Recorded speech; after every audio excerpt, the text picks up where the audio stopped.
Welcome to கதைகளின் குரலோசை. நான் உங்கள் மகிழினி. இப்போ நம்ம பார்த்துட்டு இருக்க கதை என்னன்னா, மோகன் அவர்கள் எழுதிய பாண்டி நாட்டு பைங்கிளிகள் அப்படிங்கிற வரலாற்றை சார்ந்த ஒரு கற்பனை கதையை தான் நம்ம பார்த்துட்டு இருக்கோம். இப்போ நம்ம அத்தியாயம் 15க்கு வந்தாச்சு. இப்போ நீங்கள் கதை கேட்டீங்கன்னா கதை உங்களுக்கு முழுதாகவும் தெளிவாகவும் புரியாது. அதனால இதற்கு முந்தைய அத்தியாயங்களை பார்த்துட்டு வாங்க.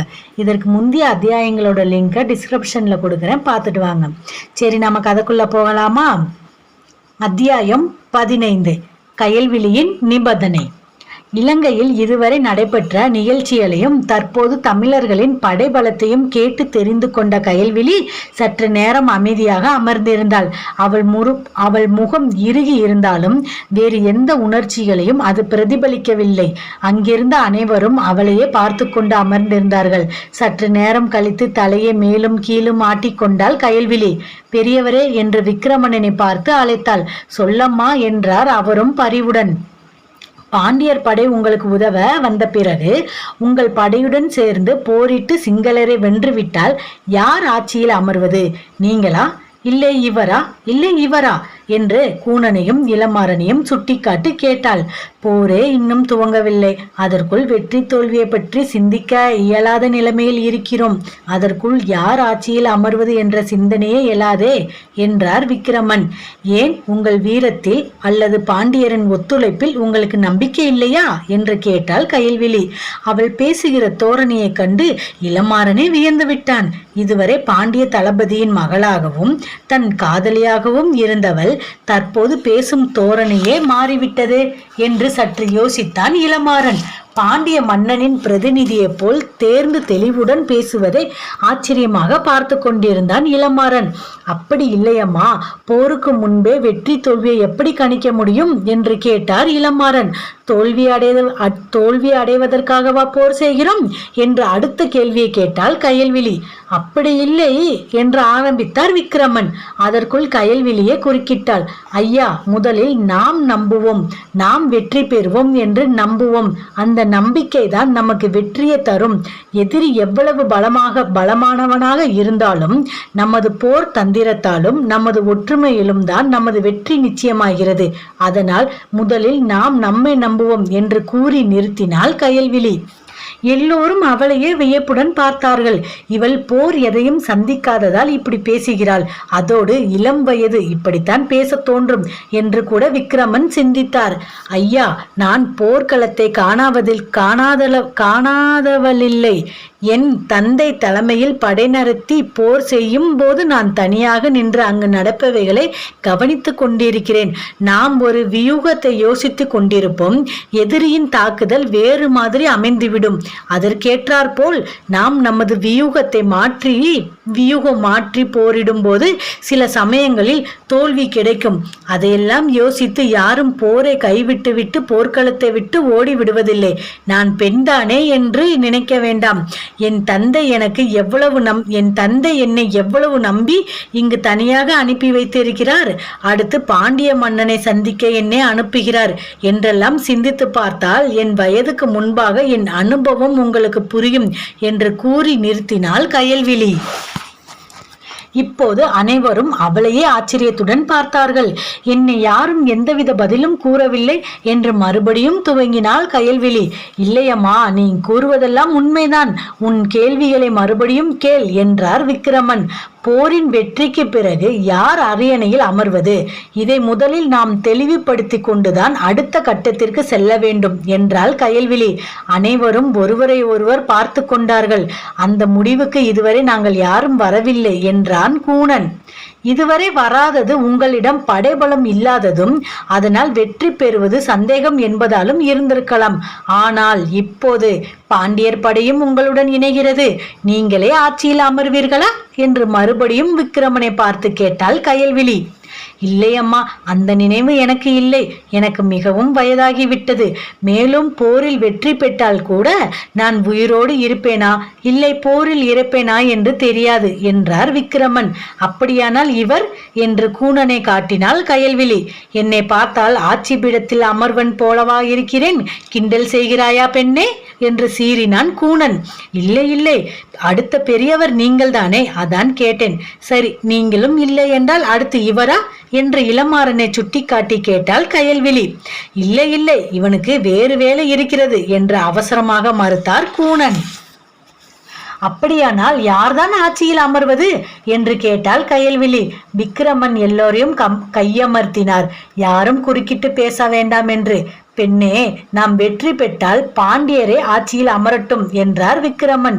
ஏன் என்று கேட்டால் கயல்விழி.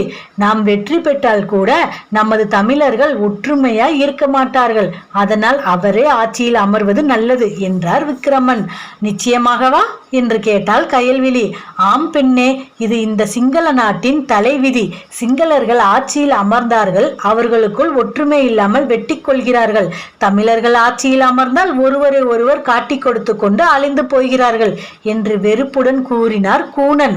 சரி, அப்படியானால் இனிமேல் நான் பேசலாம் என்றாள் கயல்விழி. இதுவரை நீ பேசிக்கொண்டுதானே இருக்கிறாய் கயல்விழி என்று கேட்டான் இளமாறன். அது வேறு இது வேறு. சரி பேசு என்றான் இளமாறன். உங்களுக்கு உதவ வேண்டுமென்றால் சில நிபந்தனைகள் இருக்கிறது என்றால் கயல்விழி மெதுவாக. நிபந்தனையா? என்ன நிபந்தனை என்று கேட்டான் இளமாறன். வேறு ஒன்றுமில்லை, இப்போது கூறினீர்களே போரில் நாம் வெற்றி பெற்றால் பாண்டியர் ஆட்சியில் அமரலாம் என்று ஓலையில் எழுதி நீங்கள் அனைவரும் கையொப்பம் இட்டு தர வேண்டும் என்றாள் கயல்விழி. கயல்விழி, இப்படி ஒரு நிபந்தனையை உன் தந்தை என்னிடம் கூறவில்லையே என்று அதிர்ந்து போய் கேட்டான் இளமாறன். எல்லாவற்றையும் உங்களிடமே கூற வேண்டுமென்ற அவசியம் ஏதுமில்லை வீரரே என்றால் கம்பீரமாக அமர்ந்து கொண்டு. இதுவரை தன்னை வீரரே என்று அழைக்காத கயல்விழி இப்போது அழைப்பதை வியப்புடன் பார்த்தான் இளமாறன். இவள் பெண்தானா? இன்னும் இவளுக்குள் என்னென்ன மர்மங்கள் இருக்கிறதோ தெரியவில்லையே. தனியாக வந்துவிட்டால் நமக்கு பயந்து இருப்பாள் என்று பார்த்தால் இவளின் உறுதி இவ்வளவு சக்தி வாய்ந்ததா? இவளுக்கு பின்னால் வேறு யாராவது நம்மை தொடர்ந்து வந்திருக்கார்களோ? இல்லையே, படகில் நாம் மட்டும்தானே வந்தோம் என்று குழம்பினான் இளமாறன். அதற்கு கயல்விழியோ, இது எதற்கு பெண்ணே, எங்கள் மீது நம்பிக்கை இல்லை என்று கேட்டார் விக்கிரமன். நம்பிக்கை இல்லாமல் இல்லை ஐயா, நான் இங்கு வந்தது உங்கள் படைபலத்தை பார்த்ததற்கு அனைத்தும் நான் தான் சாட்சி. அதே போல் பாண்டியர் படை இங்கு படையெடுத்து வருவதற்கு ஏதேனும் சாட்சி வேண்டுமல்லவா, அதற்கு தான் கேட்கிறேன் என்றாள் கயல்விழி உறுதியாக. எல்லோரும் ஒருவரை ஒருவர் பார்த்து கொண்டார்கள். பெண்ணே என்று அழைத்தார் விக்கிரமன். கூறுங்கள் ஐயா என்றாள் கயல்விழி எந்தவித உணர்ச்சியும் இன்றி.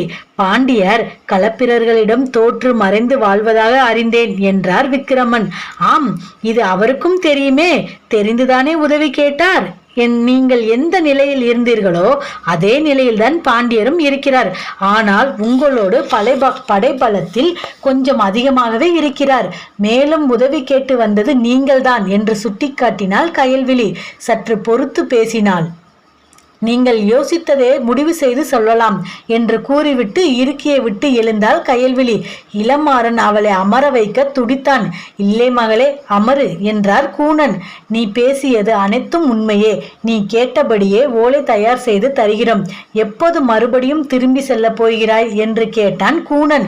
நீங்கள் ஓலை கொடுத்த அடுத்த நொடி என்றாள் கயல்விழி. உன்னுடன் இளமாறன் வரலாமா பாண்டியரை சந்திக்க என்று கேட்டார் கூனன். நிச்சயம் அவர் வர வேண்டும், எனக்கு துணையாக என்று குறும்புடன் சிரித்தாள் கயல்விழி.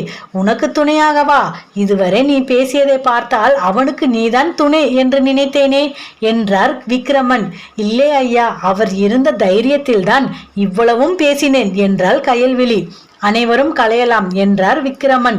கயல்விழி எழுந்து குடிசையின் பின்புறம் சென்றாள். இளமாறன் அமர்ந்தபடியே விக்கிரமனையும் கூனனையும் பார்த்தான். உன் துணைதான் சென்று விட்டதே, பின்னையே போக வேண்டியதுதானே என்று குறும்புடன் கேட்டார் கூனன். தாத்தாவிற்கு மரியாதையாக நினைத்து கொண்டு அமர்ந்திருக்கிறான் நண்பரே என்று விக்கிரமனும் சிரித்தார். அதை கேட்டு கூனனும் சிரித்தான். இருவரின் சிரிப்பில் வெக்கம் அடைந்த இளமாறன் சட்டென்று வெளியில் சென்று விட்டான். கயல்விழி சென்ற திசையை நோக்கி. உங்கள் பேரன் உண்மையை நிரூபித்து விட்டான் நண்பரே என்றான் கூனன். குடிசையின் பின்புறம் வந்த இளமாறன் கயல்விழி ஒரு மரத்தடியில் நின்றிருப்பதை பார்த்து அவளை நோக்கி நடந்து வந்தான். கயல்விழி என்று மெல்ல அழைத்தான். என்னவாம் என்றாள் அவளும். இந்த மானின் அடக்கம் ஆச்சரியமாய் இருக்கிறதே என்றான் இளமாறன். பெண்கள் எப்போதும் மான்தான், ஆனால் யார் கையில் இருக்கிறார்கள் என்பதை பொறுத்து என்ன மான் என்று புரியும் என்றாள் கயல்விழியும் குறும்புடன். புரிந்து கொண்டான் இளமாறன். அந்த மானை கையில் அள்ளி கொண்டே சென்றான் இளமாறன். அத்தியாயம் 15 இதோட முடிஞ்சது. அடுத்த அத்தியாயம் 16 அடுத்த வீடியோவில் பார்க்கலாம்.